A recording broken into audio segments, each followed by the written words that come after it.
Yes, hello, welcome everybody. It's Chris here from MoDXtra Games and Collectibles. A pleasure to have you here on my channel. I've got another action figure review for you to all to consume and enjoy today. And as you can see on my little lightbox stage here, it's the Cobra Shadow Tracker from the G.I. Joe Classified Series line.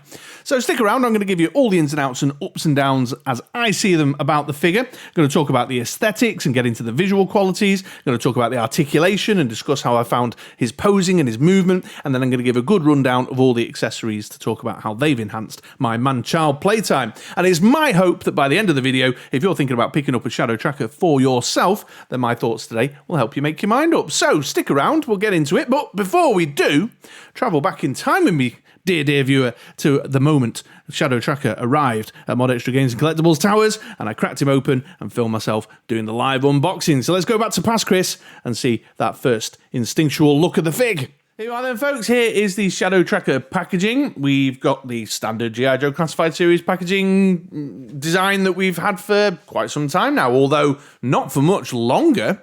So this may be one of the very last ones I receive with this design on it. But it's following the standard model. We've got the digital render off here on the left-hand side, showing off a bit of an action shot of the figure. The little cutaway in the top corner with all the extra goodies and accessories showing off. We've got the artwork here in the column on the left-hand side, which is again, very consistent. They've gone for this painted style of artwork on the last few that have had a very consistent style and tone to them. G.I. Joe Classified Series on the bottom, all the black kind of trimmings, the little black design motif, all good and well. Then on the back, Shadow Tracker is number 108 in the line. We can see from the little measuring stick at the back here that he stands 6.4 inches tall. Then we've got the digital render with all the accessories once again. Couple of cutaway windows here, showing off a few key features like the sculpted skull on his shoulder pad and the sculpted bones. Are they teeth? Sculpted teeth, maybe? I'm not sure. There you go, just once again, showing off my ignorance, but there they are. They look lovely on his belt. All the legal bollocks and the malarkey. And then, of course, the data card. Getting zoomed in on that for a minute then. So this one here looks like it's a shield with a star and like a little lightning design across the bottom. This is to indicate that Shadow Tracker, being the villain that he is, prefers the Patriot over Captain America. Suppose there's got to be someone. Then here we've got a set of arrows which shows us how Shadow Tracker tracks shadows. By just, basically moving his head around because, well, I'm not sure about this guy's qualifications, to be honest with you folks, because I gave it a little go earlier on and I was able to track my shadow. It was just on the floor right behind me. I just had to turn my neck and look down a bit, but there you go. Here we've got an eye with a line through it. This is to indicate the fact that Shadow Tracker doesn't appear to have any proper eyeballs. And then we've got this one here, which I can't really make out what it is, but knowing the Shadow Tracker lore as familiarly as I do, as familiar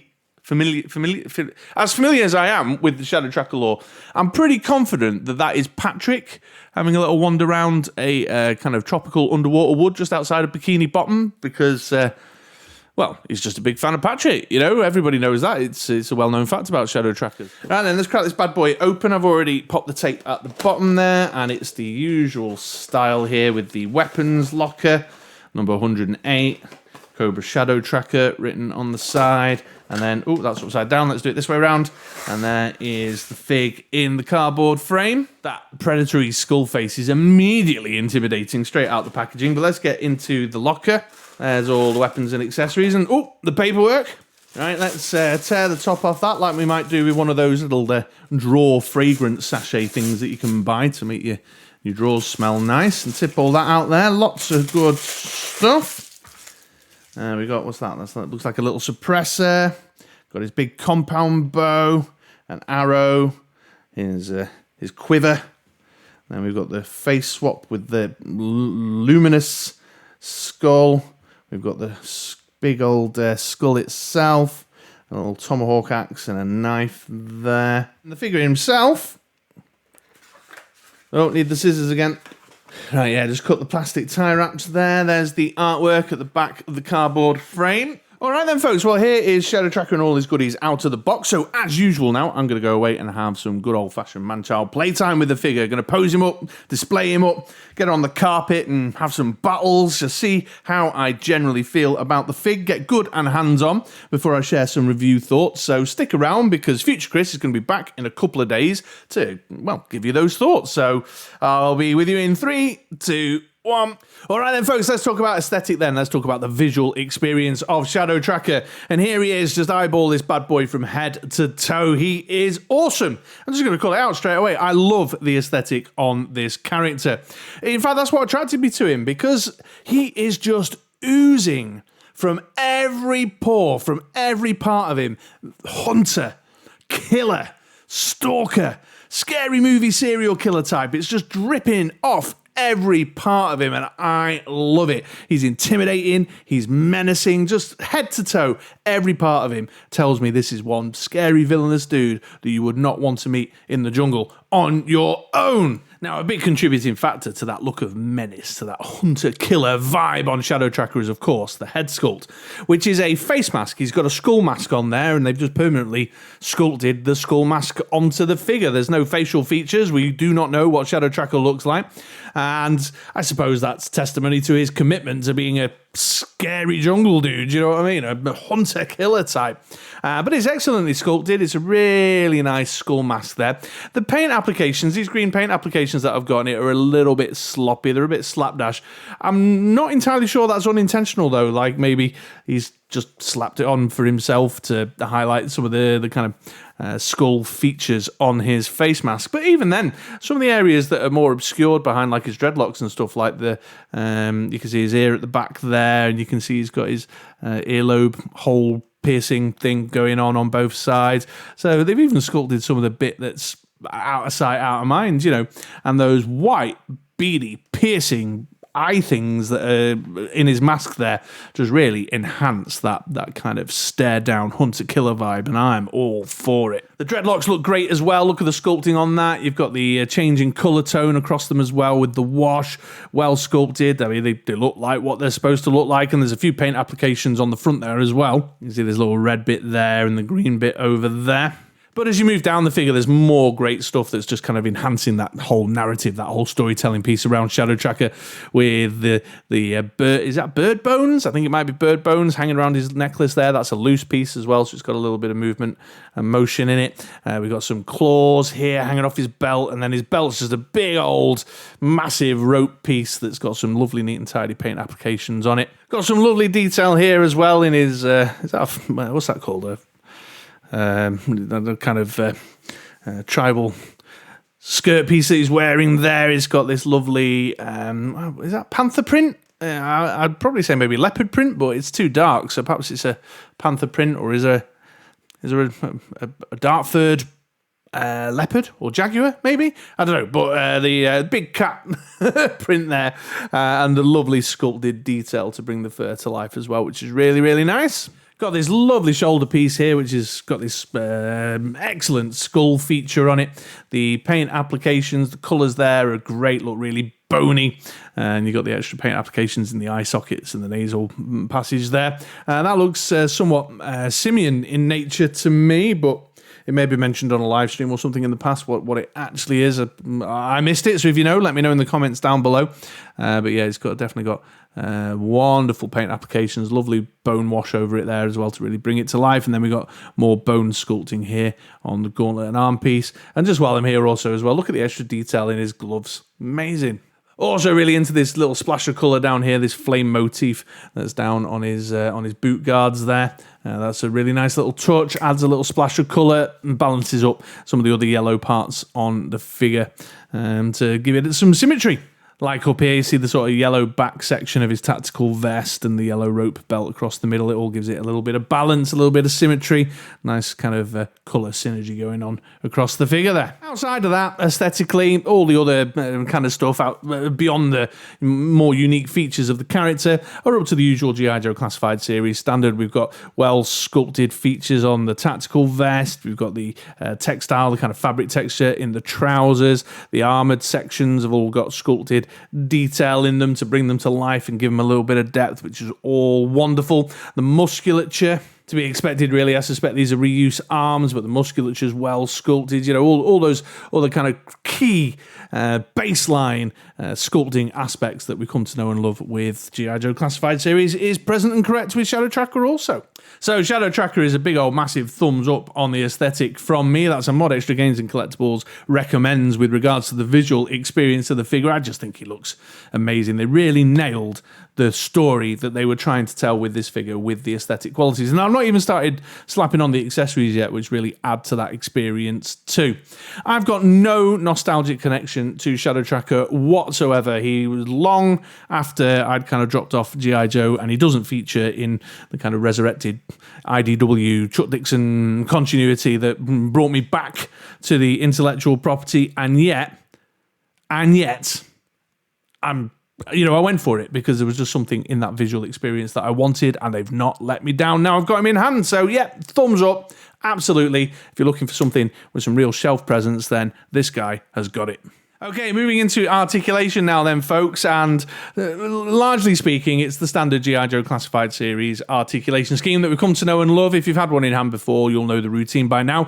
But just in case this is the first ever G.I. Joe Classified Series figure you've ever seen, or you're interested in some of the more unique articulation elements that is going on with Shadow Tracker, then I'll do a quick rundown. And for those who just want to get to the point quickly, who are experienced with G.I. Joe Classified Series, all that lovely aesthetic gubbins that I've just spoken about in the previous section comes with a price, because some of this lovely stuff that have been added to the figure to really bring it to life and give it some depth has got in the way of the articulation. So there you go. There's the abbreviated version for those who've been around G.I. Joe Classified Series for a while. But if you haven't, let me give you the rundown. Let's start at the top of the head. There's a ball at the base of the head, ball in the bottom of the neck, which gives us some down, normally gives us some up, and normally gives us a good swivel and tilt. However, as you can see, the dreadlock hairline draping down here over the back of the shoulders is restricting that movement a great deal, as is the bulk on the tactical vest with this collar up the top.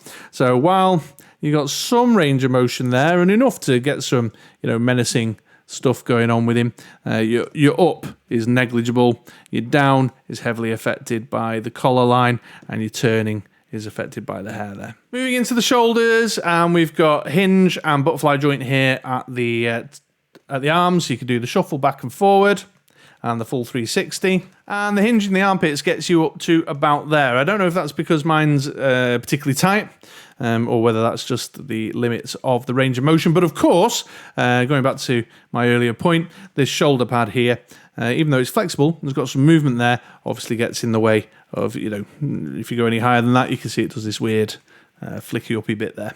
Hinge here at the top of the bicep and tricep. Nice pinless elbow that gets you up to there. And then the standard pegged-in hands, which give you a swivel in the wrist, and then both hands, left and right, have got an up and down hinge. There's probably some ab crunch, but you ain't getting any ab crunch out of this guy with this tactical vest at all. So that's definitely hugely restricting the diaphragm cut action. But there is a swivel and a ball in the waist, giving you a bit of range of motion there. Although mine is incredibly gummy. I've had this before, to the point where it's almost like those.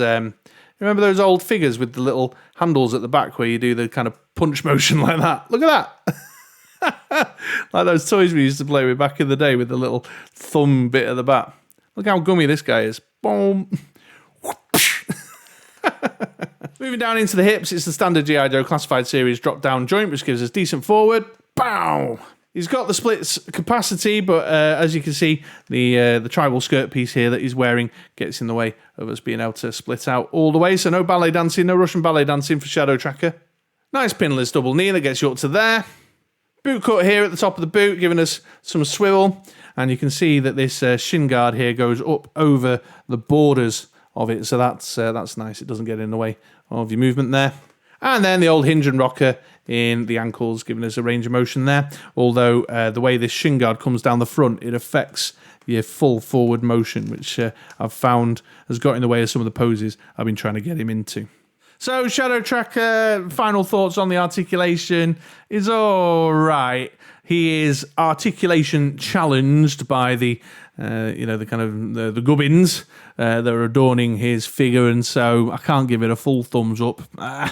It is a tough one because these are obviously sacrifices, you know, decisions that have been made for the visual experience of the figure that have then affected the kind of playability and posability elements, but I have managed to get him doing some alright looking stuff, so it's not so restricted that it's you know, really going to tie you in knots when you're trying to get some stuff done with the figure. But yeah, it's definitely more limited than we've experienced with some other G.I. Joe Classified series figures of late, so I'm going for alrightish.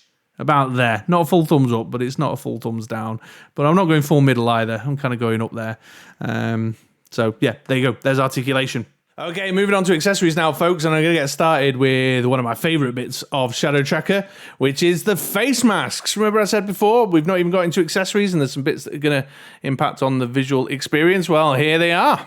Here's the green face mask that he is wearing on the front of the box, and we've seen knocking around in the promotional photos.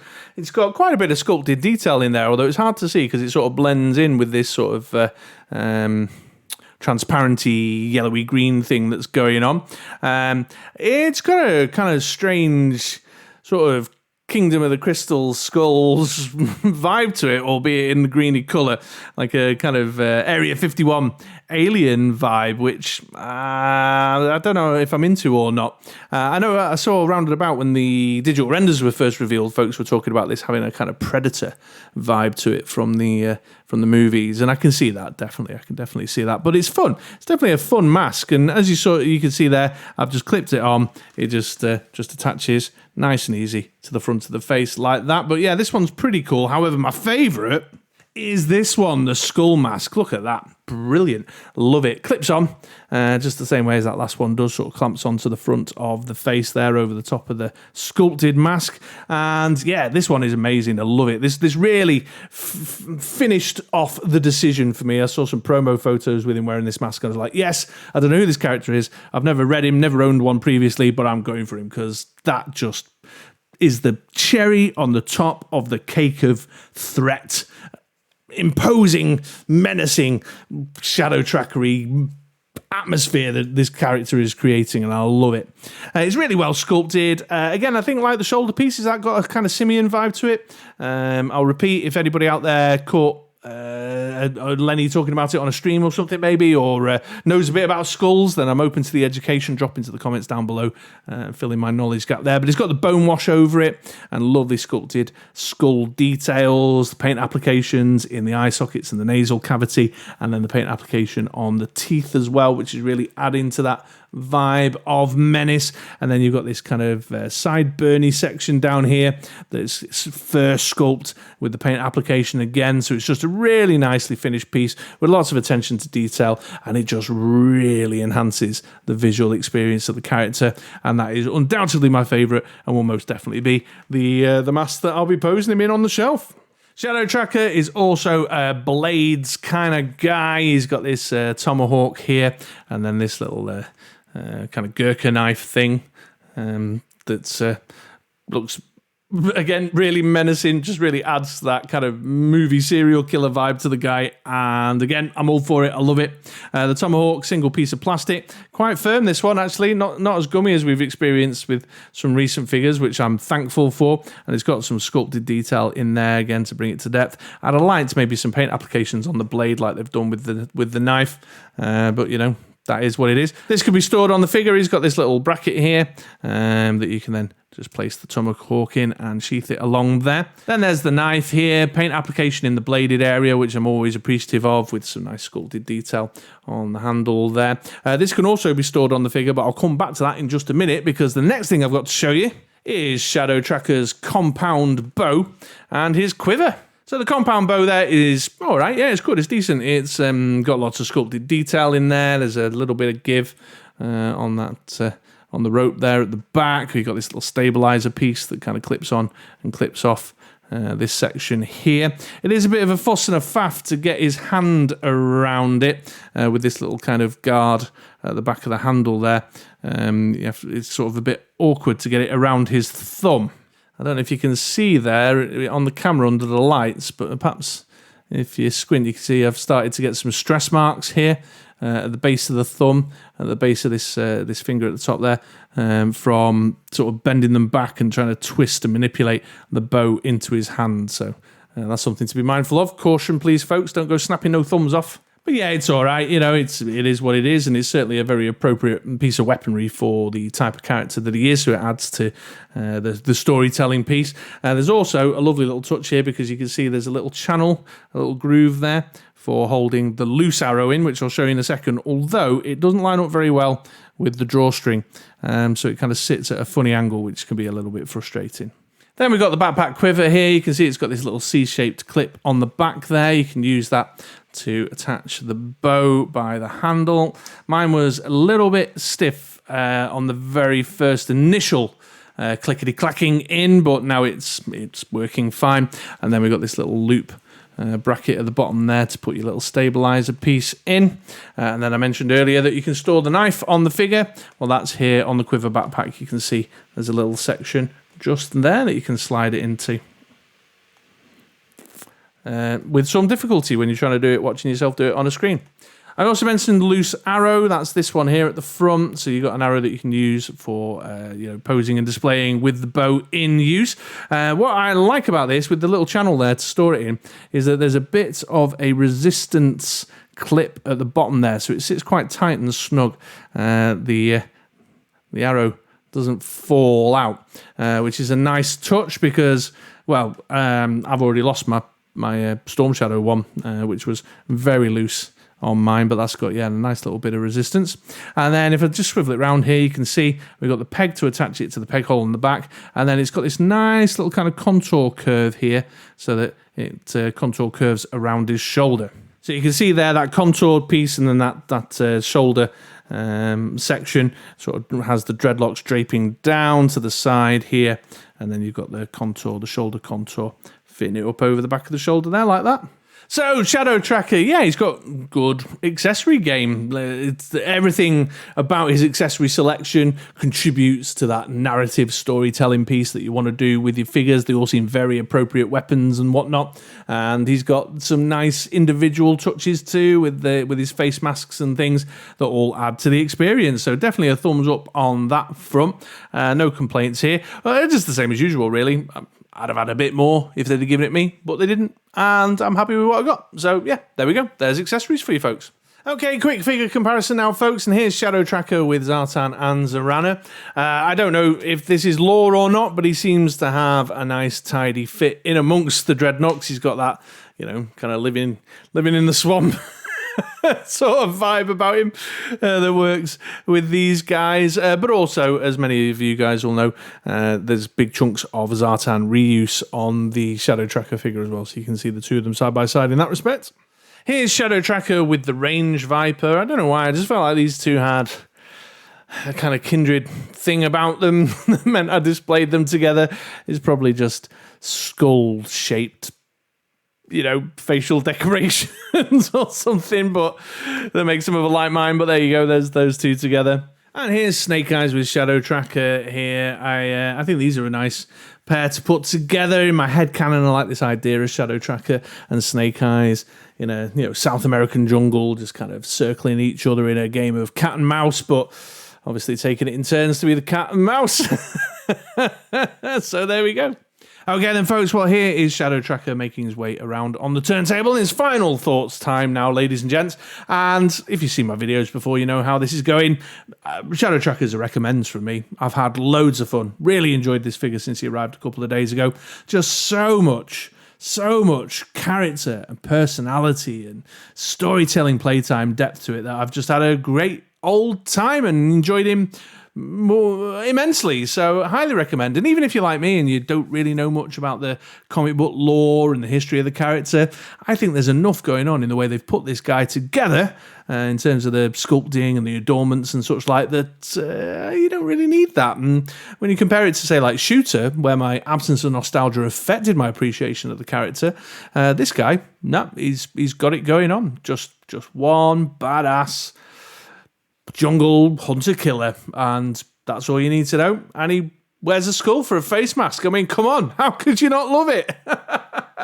So there we are. That's it. Not much more else to say. I suppose the only thing is just to reiterate those various adornments that I love so much. They do come with a price. They do affect the articulation. So if you're really looking to do very ambitious stuff with this guy, you might find it a struggle.